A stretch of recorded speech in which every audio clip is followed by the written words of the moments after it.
Richie. I'm the Domestic Abuse Family Safety Unit Manager, and I manage all of the operations within the Domestic Abuse Family Safety Unit in Cheshire East. Domestic abuse isn't just a disagreement between two partners. It's a pattern of control. Domestic abuse can wear many masks. So it could be emotional abuse, which is examples of gaslighting or chipping away at your confidence. Physical abuse, which can include hitting, biting, punching, pulling, throwing things at you. It could be financial abuse, where you have to ask the other person for money all the time, or they sabotage your work. And digital abuse, where the other person demands to see your phone continuously. You have to share your passwords with them, and there's a constant check on those devices or tracking those devices. Sometimes it's hard to see situations that you're in yourself. So that's why our services are here to support that, to support understanding what domestic abuse is and how to navigate that yourself. The Domestic Abuse and Family Safety Unit is here to support you and support you in accessing services through one-to-one advocacy or one-to-one children's work or adult recovery group work. We want people to be able to live a life without any fear or control, and to be a happy, confident person and part of our community.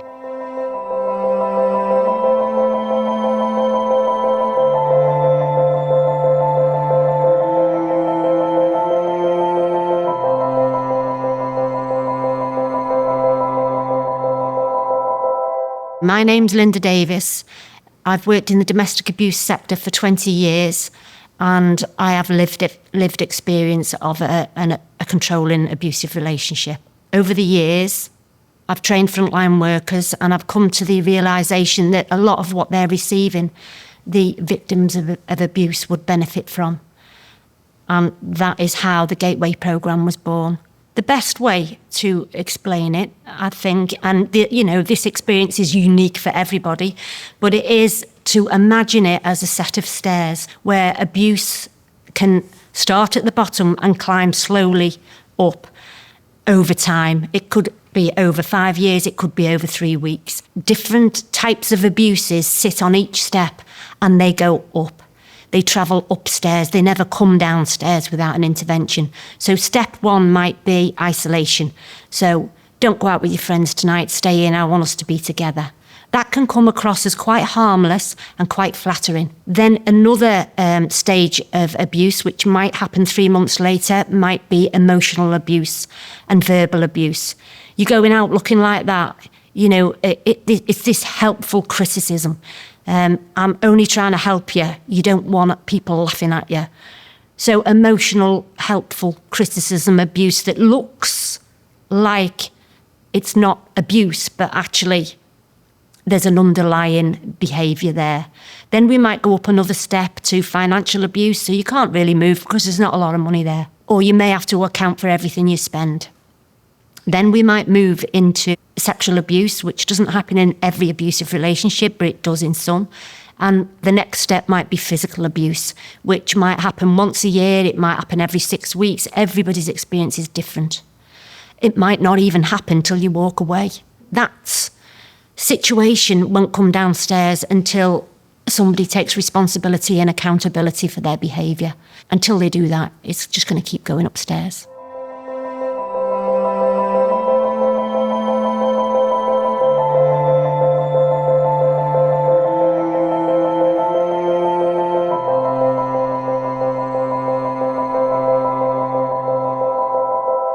I'm Michael Conroy, and I set up Men at Work, which is a community interest company training professionals who work with boys and young men in education, social work, youth work, to have good dialogues with them about what's going on in their lives, about the ideas and the values that are taking shape in them, and about what they're encountering online and how that might be affecting their understanding about what it means to be a man, and also about how they relate to women and girls. Obviously, healthy relationships is a big part of the work, and An aspect of that is when relationships are unhealthy and when some behaviours are abusive. An example of that is something called love bombing. Love bombing is a term that I came across 30 or 40 years ago in the context of cults and how cults recruit members. Vulnerable individuals are blasted with affection and interest and gifts and people spending time with them as a way of trying to groom them into taking part in cult-like activities. And it's really interesting to be here now thinking about what love bombing means in the context of individual relationships and intimate relationships. And often the feeling of being love bombed is described as a whirlwind, as being swept off your feet, of being inundated with declarations of love, often really quickly as well. It's generally not a slow burner. It generally happens really quickly. Depending on the age of the people involved, it could be that, for example, there's talk about moving in together really quickly or having kids really quickly. And the problem is that we live in a world and a culture where much of our romantic tradition, films, books, songs, novels, plays, they tend to present these extreme behaviours of never taking no for an answer, grand gestures in public, making declarations of love in front of other people. It's a strategy, it's a way of one person understanding how to get what they want in a relationship. That would be things like isolation from friends and family, because the person who's doing the love bombing says, I can't bear to be without you, or do your friends really like you? Not as much as I do. So that kind of planting of the seeds of doubt so that you become the centre of trust and attention for that person. And that often kind of ties into a secondary aspect of love bombing, or a connected aspect, which is called floodlighting, being extremely open and extremely deep and intense very quickly. And it might be that they on the first date even, they might talk about their psychological traumas, their past difficult experiences, maybe their mental health diagnosis, or something that seeks to form a bond between them and the person in their sights, so that if somebody has unburdened themselves or appears to have done that and trusted you with some very, very deep secrets or deep admissions of their past, then you then have to be very careful with them, and you have to put their feelings first. So it's a very clever strategy, which looks like honesty, but isn't honesty, in the same way that love bombing looks like love or feels like love, but it isn't, because the intention is completely different. And ultimately, the harm of both is the removal of your sense of self, your independence, your autonomy, your self-esteem, and almost always your isolation from other people in your life, your friends, family, who could offer a counter-narrative and different perspectives and remind you of the person that you've been up until that point.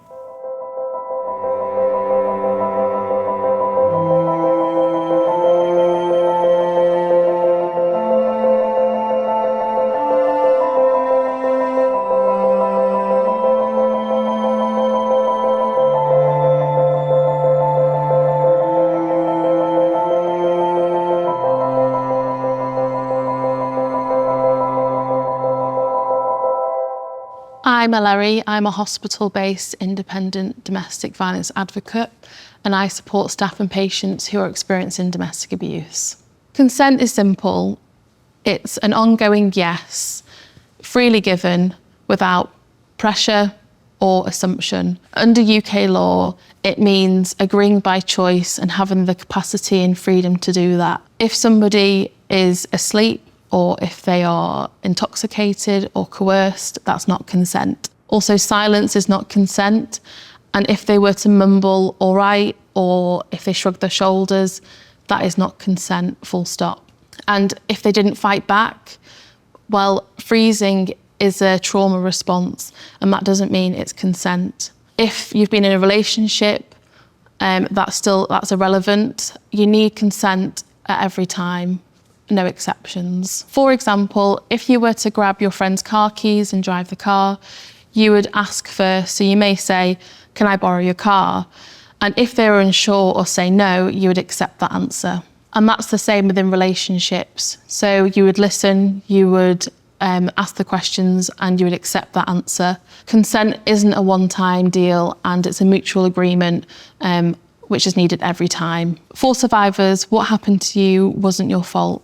Consent isn't owned, it's not implied, and it's not negotiated. If it wasn't given freely, it wasn't consent, full stop.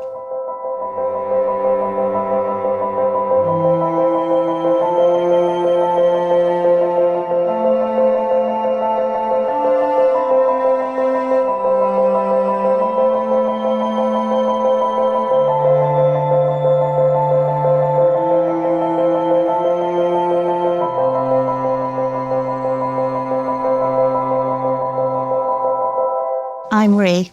I'm the domestic abuse lead for Cheshire East Council. A good way to look at coercive control is to imagine that someone who's supposed to love you and care about you slowly demolishes your independence. Imagine a fish on a hook. Someone slowly tightening invisible ropes around your life. They don't have to hit you to hurt you. It's the little things. You're not very good with money, are you? Let me handle that.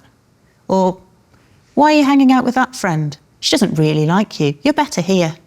Over time, you stop making decisions and choices for yourself, not because you want to, but because you're scared of their reaction.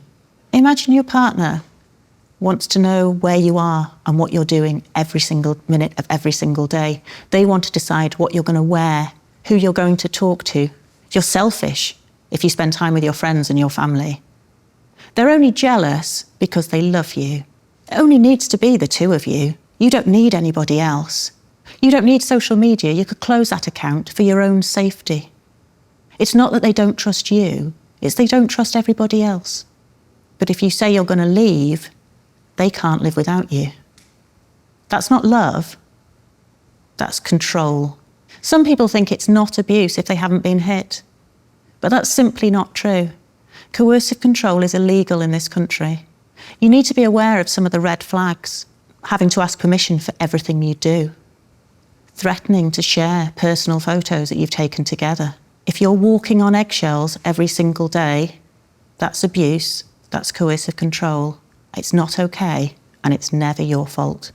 Gaslighting is when somebody makes you doubt your own reality and your own sanity. They manipulate the truth so that you don't know what's right and what's wrong anymore. They might blame you. They might say that you're making things up, that they didn't say that it never happened. You start to doubt your own reality. Survivors will often say that they've forgotten who they are. I don't know who I am anymore. I don't know what I like. They can't make their own choices. They will often tell silly little lies just to avoid a row. They don't know how to be happy anymore. Remember, love should never make you feel small. If someone is constantly belittling you, isolating you, making you doubt your own reality, that's not love, that's control. It's never your fault. And there is always a way out, even if it's just picking up the phone and asking for support.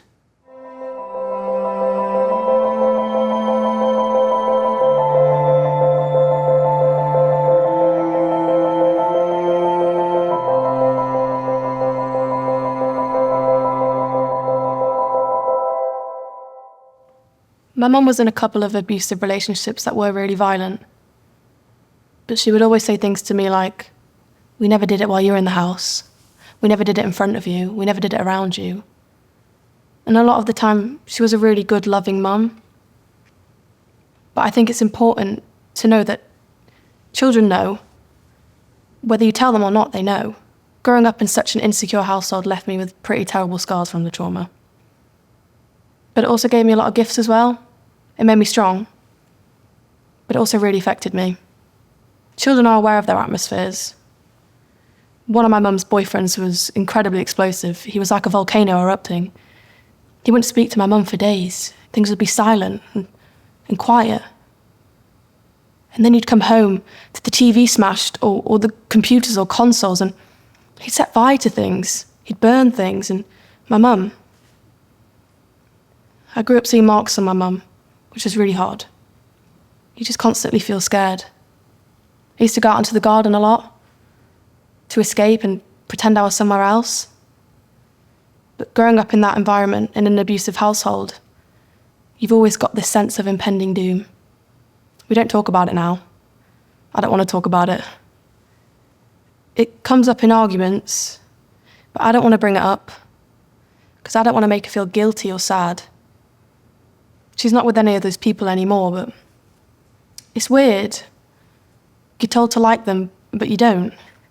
Now I've grown up and I'm an adult, I'm making relationships with friends and boyfriends. I find it really hard to trust people. Childhood should feel free. Childhood shouldn't feel frightening. But I think it's important to know that children should grow up in safe homes. If my mum had the support she needed and she wasn't frightened, I don't know, we were always told, don't tell anyone, you might get in trouble. But kids know what's going on. They see the cracks. They just learn not to ask the questions because they don't want to know the answers.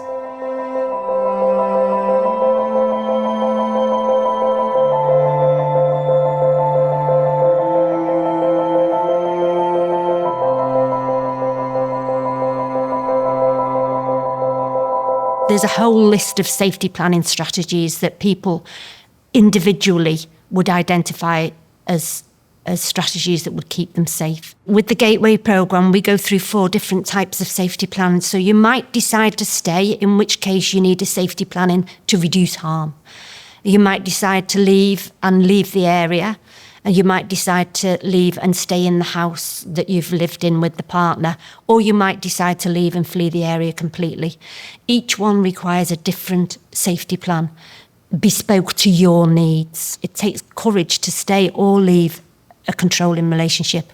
So you've been safety planning every day, from morning till night. We might speak to somebody about, actually, when you do decide to leave, how are you going to leave safely? If you've got a front doorbell camera inserted, how are you going to manage that? Because for some people, if that's switched off, then that brings the partner home straight away. Check on your phone who knows your location and all your devices. Are there any tracking apps on those? It might be, where will you keep a safe emergency bag? Which trusted person would you keep that with? Some ID documents, if you can't take those, take photographs of them because they're easier to get replaced if you've got photographs of them. It might be even that you put a support number on your phone under the name The Vet or the bank or Auntie Barbara, but you've got support numbers that you can access straight away on your phone. And that can be put together with an independent domestic violence advocate, or you could contact the National Domestic Abuse Support Line and they will help you to put together a safety plan. You're not alone and we're here to support you. Support is only a phone call away.